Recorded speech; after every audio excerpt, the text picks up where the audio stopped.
안녕하세요. 격월관 대전기후정의 SOS를 진행을 맡고 있는 대전기후정의 모임의 한재가 송순옥입니다. 네, 격월관 대전기후정의 SOS는 두 달에 한 번씩 기후위기를 걱정하고 기후정의를 열망하는 시민들을 찾아가는 인터넷 방송입니다. 네, 격월관 대전기후정의 SOS는 지구에서 동네까지 기후정의와 관련된 온갖 소식과 이야기를 전하고 있습니다. 네, 다음 달 11월 브라질 벨랭이랜드에서 유엔 기후변화 협약 당사국 회의 COP30이 열린다고 합니다. 아마존 한복판에 있는 도시 벨랭에서 열린다고 하니까 어떻게 보면 기후변화에 대해서 이야기하기에 좋은 그 도시가 아닌가 싶습니다. 그런데 전망이 좋지는 않습니다. 사실 어둡다고 해야겠죠. 기후변화 협약에 트럼프가 미국이 탈퇴를 했죠. 거기다가 극우 세력들이 좀 득세하고 있는 유럽은 예전처럼 이 기후변화 문제에 대해서 적극적으로 대응하려고 하는 것이 많이 줄어들고 있다고 합니다. 또 한국 경우도 좀 우울합니다. 새로운 대통령 이재명 정부는 사실 성장을 또 앞서서 얘기를 하다 보니까 이게 기후변화 정말 대응할 수 있는지 걱정입니다. 2035년까지 감축 목표 새로 정해야 되는데요. 가장 강력한 67% 감축 목표를 정하는데 자고우면하고 있는 것 같습니다. 역시 성장을 앞세우면서는 이 불평등을 해결할 수 없고 또 기후 문제도 해결할 수 없다 이런 생각을 하게 됩니다. 이제 우리 새롭게 또 싸움에 시작해야 될 것 같습니다. 네, 오늘 방송 이렇게 시작해 보겠습니다. 네, 이제 본격으로 방송을 시작해 볼 텐데요. 왜 처음부터 이렇게 엄숙하게 시작하시나요? 그러게. 출발이 별로 안 좋네요. 그러게요. 자, 올려보겠습니다. 제각은 내리고 저는 한번 올려보도록 하겠습니다. 네. 우선 이 방송의 하이라이트 토크쇼 기후정의가 뭐래? 네. 코너부터 시작해 보겠습니다. 이번 달에는 기후위기 시대의 대전의 공공성 확대는 어떻게? 아니고 어떻게? 라는 주제로 이야기를 나눠보기로 합니다.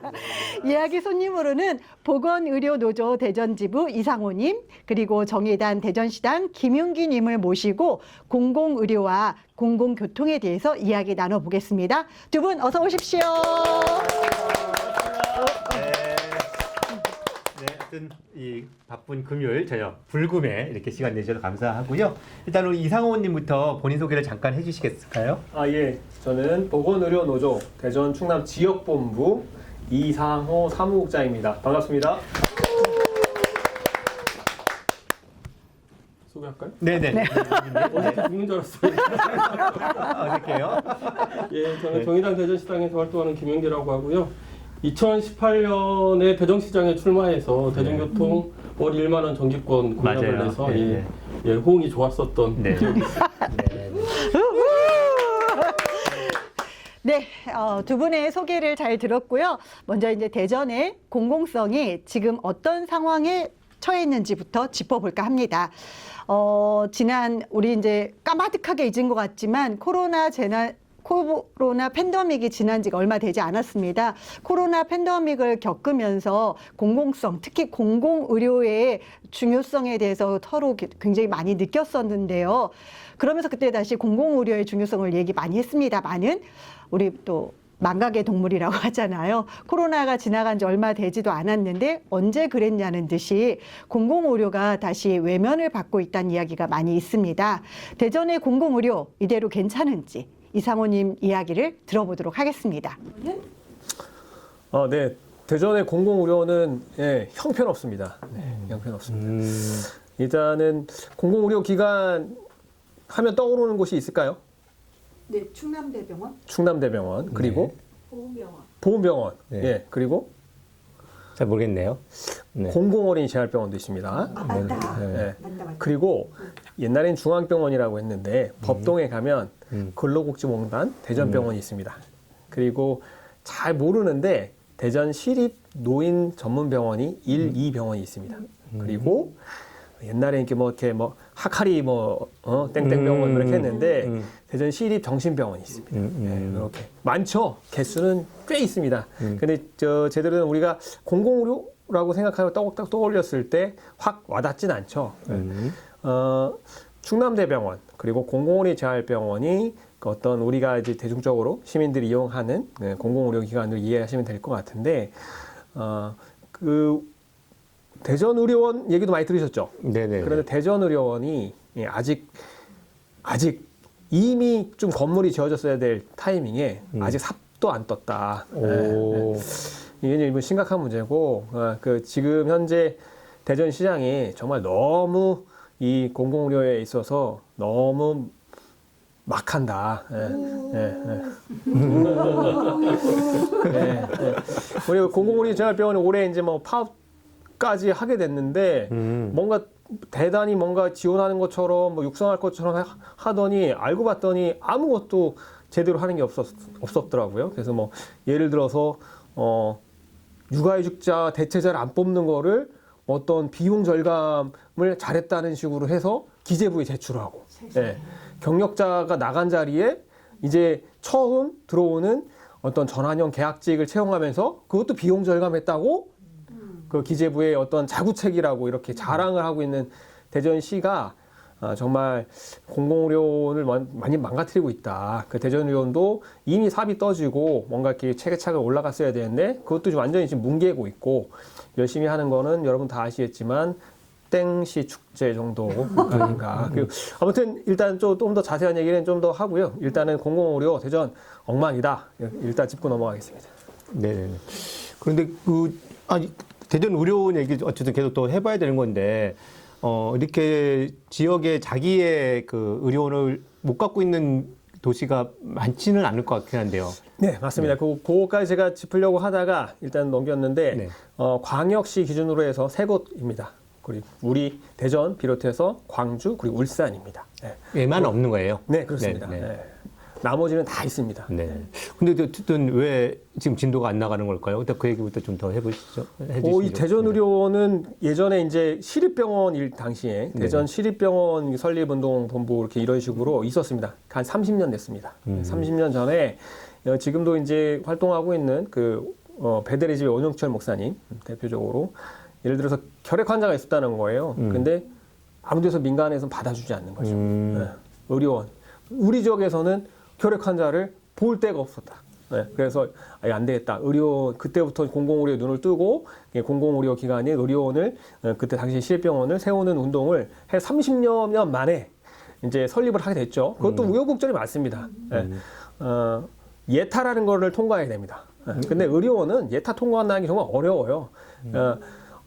코로나19 때문에 간신히 어떻게 그때 전 국민적 관심 속에서 예태가 면제되면서 설립이 이제 추진이 된 거고 이제 됐는데 삽을 떠야 되지만 이장우 시장은 전혀 관심도 없고 아무것도 안 하고 있고 하는 척만 열심히 하고 있습니다.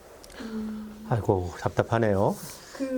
아까 치듯 지나가시면서 대전의료원 설립 시민운동본부라는 말씀을 해주셨는데 사실 대전 시민들이 그 운동본부가 어떤 일을 하고 있고 지금까지 어느 정도 진행됐는지에 대해서 아는 정보가 사실은 하나도 없어요. 그래서 그 부분에 대해서 조금 더 어떻게 운동을 해왔고 지금 어떤 상황이고 앞으로는 어떤 계획이 있는지 이런 얘기를 좀 해주실 수 있을까요? 이장우라고 하면 되나요? 그냥? 네. 그럼요. 네. 이장우는 공공재니까. 네. 정말 공공재인가요? 이 이장우하고 대전의료원은 사실 악연입니다. 악연인 이유가 뭐냐면 이장우라는 사람이 동구청장이었죠. 네. 그 동구청 건물을 지으면서 모라토리엄이 돼서 공무원들 월급도 못 주고 그랬는 일이 있었잖아요. 네네. 그런데 그 자리가 원래는 의료원 자리였어요. 이야, 그 자리. 악연이네요. 의료원을 지으려고 했던 자리입니다. 근데 그 자리에다가 그걸 빼서 구청을 지었군요. 네. 지었죠. 이장우는 아주 그런 사람입니다. 아주 악연이 뿌리 깊은데요. 네. 잠깐 질문 아까 한 번만 다시. 그 시민운동본부. 시민운동본부가 30년 전에 시작을 했고 그때는 아까 말씀드렸던 대로 시립병원이었기 때문에 개념이 그렇게 추진했었고 이제 부침이 있고 오랜 시간 하다 보니까 이제 어느 정도 수면 밑으로 가라앉았다가 이제 코로나 직전에 그 예타 이렇게 하면서 추진을 하면서 대전시에서 예타를 추진을 하면서 조금 더 올라왔고 그런 상황에서 코로나가 터지면서 그 관심이 집중되면서 우리 지역에는 왜 의료원이 없어? 그럼 우린 코로나 이런 감염병 생기면 우리는 어떻게 해? 이런 이제 다양한 이제 그 요구가 있어서 대전의료원이 예타를 면제받고 추진되게 되었죠. 근데 그게 이제 아까 말씀하신 21년도잖아요. 지금 25년입니다. 4년이 지났는데 여전히 삽도 못 땄다. 네. 네. 어쨌든 뭐 저는 처음 알았습니다. 이게 그러니까 시립 의료원을 못 가진 도시가 3군데인데 그 중에 한 군데다. 참 안타깝습니다. 그리고 이 얘기가 나왔는데 4년 동안 삽도 못 땄다. 이것도 좀 안타까운 얘기고요. 그런데 이제 조금 보건의료만큼이나 중요한 게 있다. 이동권 문제이지 않습니까? 그래서 누구나 어쨌든 이동하기 편리하게 이동할 수 있도록 보장해야 되고 그걸 위해서 공공교통이 필요한데 그게 버스, 지하철, 탈시움 이런 것일 텐데 근데 거기에 대한 불만도 지금 되게 많잖아요. 네, 그래서 대전은 자동차 타기 좋은 도시다 이런 얘기 하는데 뒤집으면 공공교통이 불편한 날씨다. 네, 그런데 어떻게 생각하시는지 얘기를 한번 부탁드리겠습니다. 일단 대전은 대중교통 수동 분담률이 한 26%, 7% 정도 되거든요. 네. 그 중에서 지하철이 한 5% 내외 정도 되고 한 21, 22 정도가 버스예요. 그래서 이제 버스에 대해서 많이 얘기할 수밖에 없을 것 같은데 네. 일단은 요금이 저는 좀 문제라고 생각을 하는데요. 그러니까 요금 그 자체만 놓고 보면 뭐 1,500원, 1,550원 이러니까 다른 도시에 비해서 비싼 편은 아니에요. 그러니까 뭐 중간쯤 된다고 보여지는데 이게 문제는 이제 환승할 때 추가로 발생하는 비용들이 있어서 버스를 많이 타면 비용 발생이 굉장히 높은 거예요. 그래서 요즘 같은 시대에 사실은 버스를 많이 타주는 게 사회를 위해서도 굉장히 좋은 일인데 이제 그런 측면이 하나 있고 이제 2022년인가의 통계를 보면 생활비 중에 한 12.8% 정도가 교통비거든요. 그러니까 여기서 이제 교통비는 대중교통비만을 이야기하는 건 아닌데 그러면 자가용 타는 사람들이 대중교통으로 이동하게 하려면 획기적으로 사실은 교통비가 싸져야 되는 그렇죠. 게 있는데 이제 대전은 이제 그렇지 못한 거죠. 그렇지 못하면서 계속 그대로 머무르고 있는 게 있고 그래서 사실은 뭐 이제 이장우 시장이 뭐 대부분 잘못하지만 70세 노인 이상에게 이제 무상버스 이런 걸 한 건 뭐 저는 잘했다고 생각하는데 뭐 이제 이런 것처럼 청소년이나 어린이 등 이제 계층이라도 무상버스를 확대하는 게 필요하고 이제 정기권 발행하는 것 뭐 이런 것들이 좀 필요한 것 같고요. 이제 두 번째는 버스의 노선이 매우 문제라는 거죠. 삥삥 돌고요. 네. 네. 그러니까 삥삥 도는 건 이제 굴곡도라고 하거든요. 근데 대전의 굴곡도가 1.67이에요. 그러니까 쉽게 생각하시면 1이면 갈 수 있는데 67%를 돌아가는 거예요. 근데 이제 간선버스의 경우에는 뭐 최대 1.3, 지선버스는 1.5, 뭐 여기까지가 이제 표준 범위라고 하더라고요. 근데 혹시 911번 버스 타보셨습니까? 이게 굴곡도가 4.56. 어디서 어디까지? 예? 그 충남대에서 출발해가지고 DCC까지 가는데 온 서구를 다 돌아가는 거예요. 월평동 거쳐서 이렇게 가는 거예요? 이렇게 가요. 그리고 노선 중복도는 6.7이거든요. 그러니까 한 정거장에 6.7대의 버스가 지나가는 거죠. 그리고 이제 배차 간격은 거의 20분, 도심버스 20분, 시외 가구로 나가면 한 40분 정도 되니까 이걸 다 종합해 보면 노선은 중복되고 뭐 이제 이렇게 되다 보니까 종료까지 거리는 멀고 또 이게 환승할 때 또 문제가 있고 한 군데에서 환승이 안 되잖아요. 걸어가야 되고 이동해야 되고 그다음에 휴일에는 배차 시간 늘어지고 이렇게 하다 보면 버스를 타고 가면 보통 1시간은 그냥 걸리는 도시가 돼버렸죠. 네, 그런 문제가 있고 세 번째는 장애인하고 이제 교통약자들의 접근성이 대단히 문제인데 지금 저상버스가 한 40% 정도 도입됐거든요. 이제 교통약자 이동편의점법이 2004년에 도입되었으니까 벌써 이게 몇 년입니까? 20년 가까이 됐는데 어쨌든 이 저상버스로 교환을 안 하고 있는 거죠. 사실 이게 대전시가 중공영제를 하면서 이제 버스를 교체할 때 비용까지 전부 다 되고 있는데도 이 모양이에요. 그래서 2023년에부터는 이제 바꾸는 차에 대해서는 저상버스 의무화하도록 하고는 있는데 이러다 보니까 장애인들이 버스에 접근할 수가 없어요. 언제 올지도 모르고 30분 이상 걸리고 안 보여서 지나가면 1시간 걸리니까 거기다가 대전역에서 오송역까지 운행하는 B1번 버스는 그렇게 싸웠는데도 저상버스가 배차가 안 되고 시외버스 마찬가지고 그다음에 특별교통수단이라고 있잖아요. 그러니까 이게 버스가 못 다니니까 못 타니까 이제 콜택시 같은 거라고 부르는 거죠. 이제 큰 차, 카니발. 네, 큰 차에 뒤에 이제 그 뭐야 이렇게 리프트 같은 걸 네. 달아가지고 휠체어가 탈 수 들어가고. 있도록 네. 하는데 이게 150명당 한 명, 장애인 150명당 한 명 있어야 돼, 한 대가 있어야 되는데 현재 111대 정도가 있고요. 도입률이 84%에 불과합니다. 그러니까 이제 몰리는 시간에는 한없이 기다려야 되고 도시 외곽으로 나가면 다시 돌아올 수가 없어요. 예를 들면 대전에서 공주를 갔다 그러니까 갈 수는 있거든요. 공주에서 대전으로 돌아올 방법이 없어요. 그러니까 공주에서 대전으로 다시 운행을 해주면 좋은데 그러니까 대전 주변에 있는 지자체들은 대전보다 더 상황이 안 좋다고 봐야 되기 때문에 이제 그런 문제, 그리고 야간에 배차가 안 되는 문제, 이게 굉장히 이제 제한을 받는 문제가 있고요.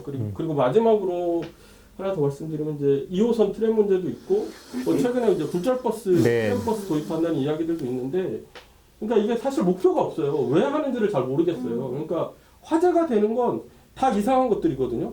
무슨 수소, 전국 최초로 수소 트램이다. 뭐 그리고 이게 굴절 버스인데 버스냐 뭐 전차냐 뭐 이런 이야기, 그다음 무인 버스, 무인을 운영한다 이래서 완전히 뭐 화제성, 전실성 뭐 이렇게 가고 있거든요. 이러면서 사실은 뭐 특히 이제 무인 트램 뭐 이런 이야기 하는데 그러면은 사람이 운전하는 사람이 없다는 거죠. 당장은 아니고 이제 뭐 장기적이라고는 하는데 그럼 이 안전은 이게 누가 보니까 한 270명까지 최대 타는 버스더라고요. 그러면 270명의 안전은 그리고 이게 이제 사고가 나면 상대 뭐 이런 것도 생기는 거고 그다음에 사실은 뭐 이제 일자리는 이렇게 저렇게 없어지는데 그렇게 해서 녹색 교통 일자리 이런 것도 굉장히 도시 전체적으로 보면 중요한데 이런 것들이 전혀 고려가 되지 않고 뭐 이렇게 정책들이 이루어지고 있다 이렇게 볼 수 있을 것 같습니다. 네.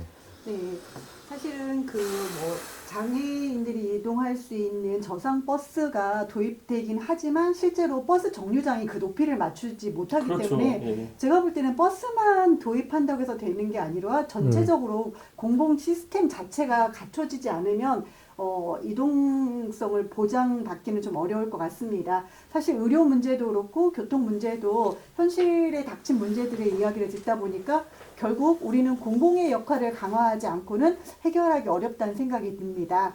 그렇다면 이 두 분야에서 공공성을 강화하기 위한 사회 운동이 정말 중요할 텐데요. 어떤 운동이 진행되고 있는지 소개를 좀 들었으면 합니다. 우선 먼저 상호님부터 우리 지역에서 공공의료 강화하기를 위해서 보건의료 노조에 어떤 노력들이 있는지 이야기를 먼저 좀 해주시면 좋겠습니다.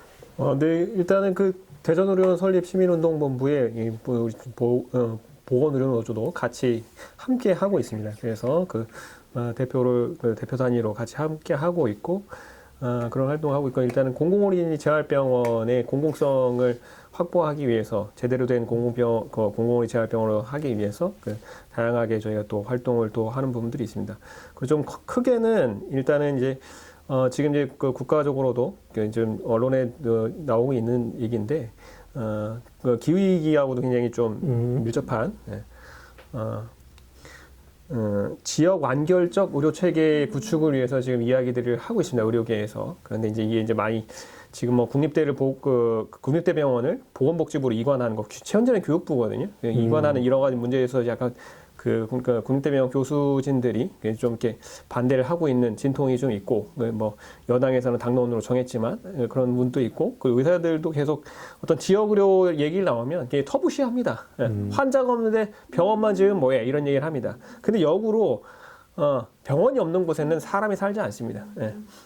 그렇기 때문에 이것이 어떤 것이 닭이 먼저 달걀이 먼저냐라고 봤을 때 우리는 공공성을 이야기한다고 하면 공공병원은 그 거점만 하나씩 있어야 됩니다. 그리고 우리가 70개 중진료권이라고 이렇게 대한민국을 한 70개 구역으로 나눠서 여기에는 하나씩은 좀 공공병원이 있어야 된다 이런 이야기들을 하고 있고 그런 활동들을 같이 좀 하고 있습니다. 그리고 또 이제 조금 우리 좀 아주 피부에 와닿는 얘기를 좀 하자면 정책이나 이런 부분들에 있어서도 조금 들여다볼 필요가 있는데 우리가 의료원들만 얘기를 하지만 아까 이제 앞서 얘기했지만 특수목적 공공의 그 공공병원이 있습니다. 그 아까 보훈병원, 그다음에 근로복지공단 대전병원. 이 근로복지공단 대전병원 제가 어렸을 때 제가 이제 법동 초등학교, 중학교 이렇게 나왔습니다. 근데 그때 소아과가 있었어요. 그래서 가서 이제 진료받고 그랬던 일이 있는데 지금은 소아과가 없습니다. 없고 산지 중심의 어떤 그런 특화를 하다 보니까 그런 과들이 없거든요. 근데 이제 거기 보시면 알지만 송천동, 법동, 중리동